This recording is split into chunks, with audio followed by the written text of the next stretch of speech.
Bonjour les amis et bienvenue donc pour la première vidéo de cette série sur la canalisation, le scanning et les perceptions extrasensorielles.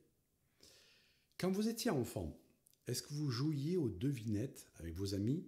À savoir par exemple, vous étiez dans la rue en disant « Tiens, devine la couleur de la voiture qui va arriver, la prochaine voiture ». Moi je sais que je faisais beaucoup ça dans le bus quand j'étais avec les amis. On se dit « Allez, quelle va être la voiture ?» la couleur de la voiture qui va arriver. Et souvent, je ne sais pas si vous vous rappelez, si c'était une 2 chevaux verte, crac, on se pinçait. Alors c'est sûr que si vous avez 20 ans et que vous regardez cette vidéo, les 2 chevaux vertes, vous ne devez pas en voir souvent. Mais à une époque, il en circulait beaucoup. Et donc, en fait, je pensais à l'époque que je jouais aux devinettes. Mais j'ai compris par la suite que je ne jouais pas aux devinettes. Je faisais déjà de la canalisation.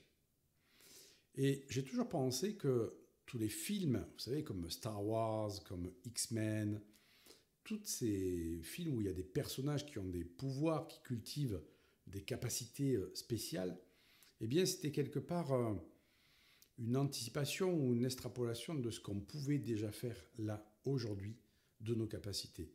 Et je ne serais pas étonné que d'ici 200 ans, peut-être, avec tout le travail qu'il y a sur le cerveau, sur ses capacités, on arrive de plus en plus à les développer et à rejoindre ces fameux scénarios dans les films. Et s'il y a un film que j'aime bien, enfin plutôt un personnage que j'aime bien dans ces films, c'est le professeur Xavier dans X-Men. Je ne sais pas si vous l'avez vu.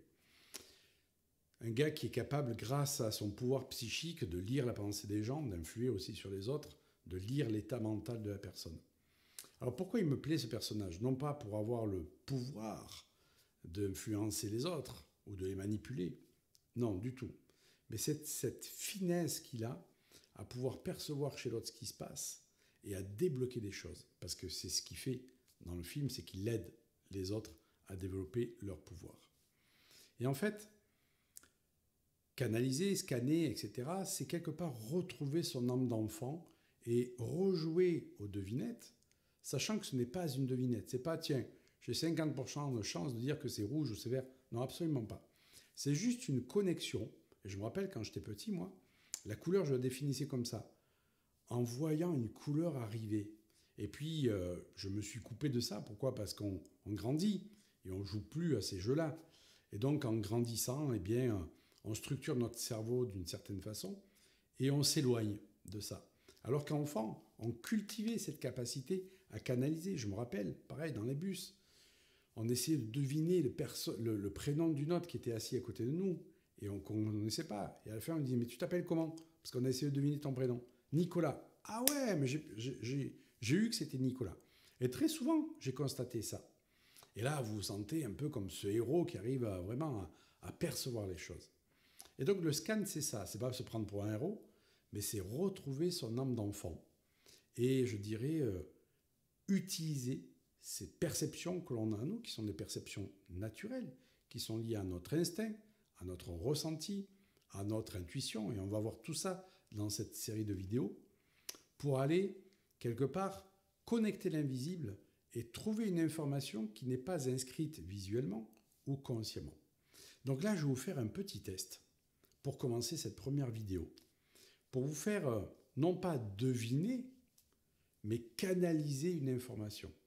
C'est-à-dire que je vais vous inviter à vous poser tranquillement dans votre fauteuil, ou vous êtes peut-être debout, à faire une grande expiration, vraiment, qui va vous permettre de relâcher toute votre tension. Voilà, vous relâchez. Ok. Vous essayez d'être présent, là, vraiment, dans cette vidéo. Je vais vous montrer donc un papier. Et derrière, j'ai fait un petit dessin. Et vous allez essayer de canaliser ou ressentir une image, peut-être, où vous en entendrez mot. Et on va voir comment on perçoit ces perceptions, ces sensations, au fur et à mesure des vidéos. Mais là, c'est déjà un petit test pour savoir si vous êtes connecté ou non à vos perceptions extrasensorielles. Et si vous n'êtes pas connecté à elles, pas d'inquiétude. Ceci s'apprend et se développe. Il n'y a pas « je suis doué » ou « je ne suis pas doué ». Bien entendu qu'on a des affinités, plus à développer tel ou tel sport. Par exemple, vous pouvez être doué au tennis, mais même si vous n'êtes pas doué au tennis, vous pouvez apprendre à jouer au tennis et vous régaler. Mais là, c'est ce que je vous propose de faire. On y va? Allez, 10 petites secondes, je vous laisse canaliser.